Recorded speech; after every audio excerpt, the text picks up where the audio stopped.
tadi luar biasa ini Iya. sama anak-anak. Oke, Bu Bu Ru Aulia ini juga. ya alhamdulillah sehat. Iya. Ini pasti banyak aktivitasnya ya Bu Rui. Oh ya, Karena ini waktunya pendek, mungkin ada yang ingin Bu Rui oh sampaikan ya, apa aktivitas yang padat atau pikiran oh yang ya. menyita Hmm. waktu. Iya, Ya, iya nih Bu Aulia, saya tuh pengen sekali nih di coaching sama Bu Aulia nih. Gini Bu, ya, saya itu ingin merencanakan rencana suatu ya. pembelajaran ya Bu ya, seperti Ya. kita ketahui pembelajaran yang berdiferensiasi. Mm, Nah, saya kan sudah melaksanakan kegiatan asesmen diagnostik kognitif dan non kognitif nih Bu. ya, Nah, ya untuk yang kognitifnya itu kan untuk kesiapan belajarnya. Nah, ya, ingin saya rencanakan diferensiasi berdasarkan kesiapan belajarnya. Cuman saya ya, agak galau Bu Alia. ya, Saya agak galau. Iya, karena begini, eh, kita kan tahu bahwa kadang pembelajaran diferensiasi sendiri sumbernya macam-macam ya Bu ya. ya, Jadi macam-macam. Kemarin waktu di CGP ya. miskonsepsi salah satunya tidak boleh mengelompokkan high low ya Bu ya. Oh ya, Gitu ya, kayaknya heeh, gitu ya. Tidak boleh mengelompokkan high low, terus sempat juga ada arahan dari pengawas bahwa pembelajaran diferensiasi tidak mengelompokkan high dan high low. ya, Tapi ternyata dari sumber yang lain juga bisa berdasarkan kesiapan belajar dengan memberikan fasilitas sesuai kesetaraannya. Artinya bisa ya, anak yang kesiapan belajarnya golongan satu dikelompokkan, golongan ya. 2 dikelompokkan dan sebagainya. Hmm, Nah, saya bingung nih Bu Aulia untuk menyikapi hal ini. Jadi saya mau mendesain itu jadi bingung. Gimana ya kalau saya kelompokkan sesuai dengan tingkat kesepemahamannya, kesiapan belajarnya, entar ada jadi masalah secara sosial ya, artinya ya, seperti kita memilah anak, seperti ada kesenjangan sosial. Tapi kalau secara teorinya seperti ini, memang sih kalau sudah dikelompokkan kita enak dalam kontennya juga seperti itu. Nah, ini bagaimana ya Bu ya sebaiknya dalam perencanaan saya ini? ya. Ini kan Bu Rui galau tentang miskonsepsi itu. Nah, Mm-mm, ketika di kelas itu ada nggak peluang-peluang untuk selain mengelompokkan misalnya ada terbersit ada suatu model pembelajaran yang membuat anak itu berdiferensiasi kira-kira sudah ada nggak di benaknya Bu Rui mau seperti apa? eh, pernah saya laksanakan juga, jadi tetap saya kelompokkan secara heterogen ya Bu ya, secara Ya, heterogen walaupun ada kesiapan belajarnya, tapi memang di sini memerlukan persiapan yang sangat lebih karena kan di ya, dalam heterogen itu kan ada low, middle, high itu kan ya. jadi satu kelompok sehingga saya juga harus memfasilitasi setiap peserta dalam kelompok tersebut. Itu jadi Ya. agak agak kurang praktis juga memang dalam pembelajarannya. Nah, saya sebenarnya ingin yang agak praktis tapi juga nggak ada efek gitu buat anak dalam Oh ya ya pembelajarannya. ya. Efek sosialnya lah seperti itu maksudnya, Ah, Bu. Jadi kita saya ya ya. Heeh. Jadi ini ke siswa yang high, low, middle. Di pembelajaran diferensiasi kan selain proses itu kan ada konten mm, sebenarnya, ada konten. mm, Nah, mm, mm. ada nggak misalnya dari Bu Rui, dari konten ini tanpa harus membedakan anak itu high, middle, low gitu. Mereka tidak terasa kalau mereka itu Mm-mm. high, mereka tidak terasa kalau middle atau Jadikan low. satu gitu ya. Ya, Mm-mm. dari segi Mm. konten misalnya, ada nggak Sih, peluang seperti itu? belum pernah saya coba sih, cuman Mhm. saya agak berpikir, tapi memang agak sedikit memerlukan IT ya, Bu, ya. Jadi mungkin Ya, saya buat ini ya, maksudnya yang berbagai konten materi yang dengan tingkat kesulitan berbeda. Kalau ya, misalnya misalnya gini ya, Bu, kan misalnya saya fasilitas secara terbuka pakai laptop apa LCD itu kan menimbulkan agak kericuan ya. iya, Kalau saya sempat berpikir pakai IT-nya mungkin pakai barcode itu mungkin ya. Jadi anak memilih. Tapi kalau anak memilih yang saya bingungkan lagi itu nanti jangan-jangan tidak merasa kan bisa juga anak iya, yang middle itu gitu memilih ya. yang high atau anak yang high karena Oh, pingin karena dia pingin apa ya, pingin lebih pengen mudah mudah mungkin saja. Oh, mengambil materi yang low. Lah ini saya mungkin ya, butuh ini ya Bu ya, kira-kira bagaimana biar saya bisa menerapkan ini nih, bisa memfasilitasi anak cara kesiapannya tapi tanpa menyinggung rasa secara sosialnya seperti itu. ya. Kalau dari kegalauannya Bu Rui ini berarti harus ada solusi dari tadi kan sudah ada ide untuk konten, tetapi Iya, Bu Rui masih galau nanti si anak ini malah memilihnya berbeda. Harusnya iya, dia memilih karena yang tidak bahan ajar kompleks, malah mhm, memilih bahan ajar yang mhm, sederhana. Nah, benar, dari iya, sini sebenarnya sudah bagus ada kontennya di situ. Mungkin mhm. lebih ditingkatkan lagi mungkin strateginya.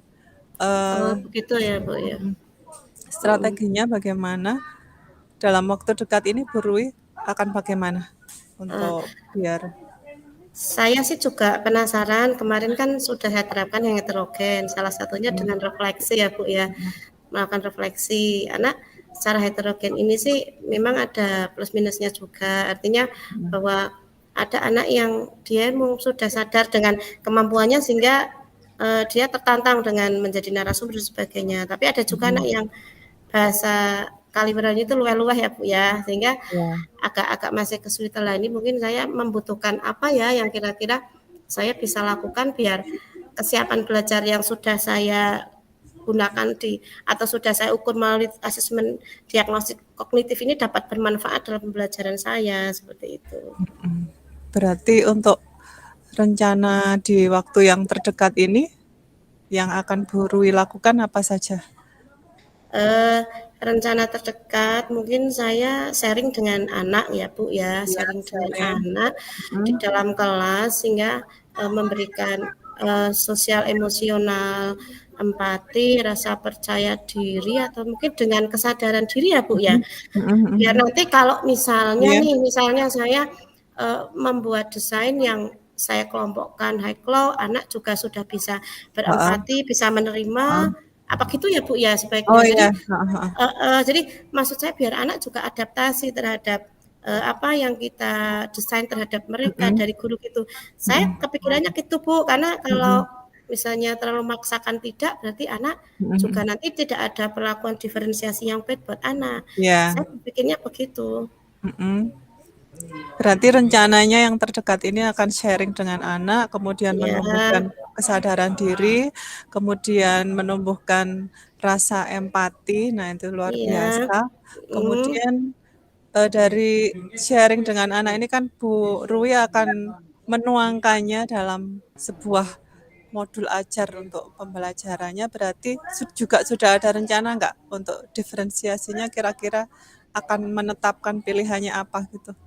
oh iya, ya nanti setelah sharing dengan anak akan saya coba dengan kalau yang materi yang agak sulit nanti dengan pengelompokan ya Bu ya, pengelompokan Ya. yang mungkin Mm-mm, ada yang high load, tapi mm-mm. kita lihat juga hasil sharing dengan anak. Kalau dengan anak Ya, mungkin masih menghendaki yang heterogen tapi bisa nyaman semua, tetap saya ya, terapkan yang heterogen seperti itu Bu. ya. Rencana saya seperti itu Bu Ah, untuk dekat ini. berarti intinya kenyamanan anak ya. Jadi Iya, perlu tidak memaksa anak iya, untuk gimana harus bergabung atau hmm, senyamannya anak gitu ya. iya, Jadi sharing dengan anak, tumbuh kesadaran diri, empati, kemudian melakukan pengelompokan, tetapi berdasarkan kenyamanan anak. Oke, iya, ini iya. luar biasa. Kemudian siapa yang akan Ibu Rui ajak untuk eh, menggolkan proses ini? Apa sendiri ataukah akan berkolaborasi? Iya, Ya, saya akan berkolaborasi dengan guru mapel IPA Bu yang satu oke, sekolah dan juga nanti akan apa yang saya lakukan ini akan kita lakukan refleksi di sekolah yang dilaksanakan setiap hari Kamis. Mungkin saya bisa berbagi cerita di situ Bu dengan teman-teman sehingga ya, juga nanti yang lainnya bisa memberikan apa membantu saya dalam ya. kolaborasi ini seperti itu. Berarti nanti luar biasa, berarti kan guru IPA di sekolahan Ibu juga akan tahu, oh ternyata bagusnya seperti ini, kemudian ada refleksi bersama dari Bapak Ibu guru juga, kemudian untuk mengetahui perkembangannya, kita akan diskusi lagi dalam waktu dekat. Iya, Kira-kira Bu. butuh waktu berapa lama, Bu Ruli? Saya menyelesaikan satu lingkup materi ya Bu, mungkin Oke. 1 bulan yang akan datang biar Oh, tahu 1 nanti bulan. anak bagaimana efeknya seperti itu. Oh, iya. Nggih, Nggih, siap, nggih. nggih. Nggih, Terima oke. kasih ya Bu Alia untuk Ya, waktunya, terima kasih sangat juga, Bu bermanfaat Ruli. sekali buat saya. Ya, Nggih, terima sam kasih. sampai bertemu 1 bulan yang akan datang Oke, ya. terima kasih. Ya. Assalamualaikum warahmatullahi wabarakatuh. Waalaikumsalam warahmatullahi wabarakatuh.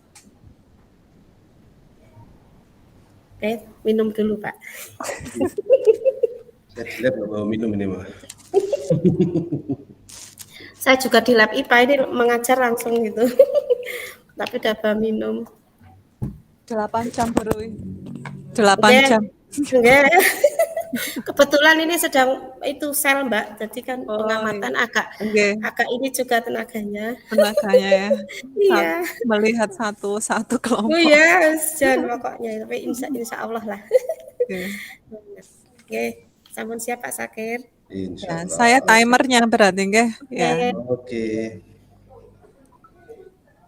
Ya. Assalamualaikum warahmatullahi wabarakatuh. Salam Bu Rui. Ya, selamat Gimana siang. kabar? Siang. Alhamdulillah baik Pak. Pak Sakir bagaimana kabar sehat? Alhamdulillah sehat Bu, cuman ini lagi ada problem ini Bu. Oh iya, tadi sudah lewat depan SMP 3 belum tadi? Saya lewat setiap hari lewat sana tapi nggak pernah ketemu jenengan ini. Besok perlu ditandai ini. Iya, iya. Ya, ya, ya. Di hari Jadi begini Bu, jadi saya ya. di semester ini itu ada sedikit permasalahan di pembelajaran ya. Oh Jadi ya, ya, ya. karena kelas 12 ini ternyata di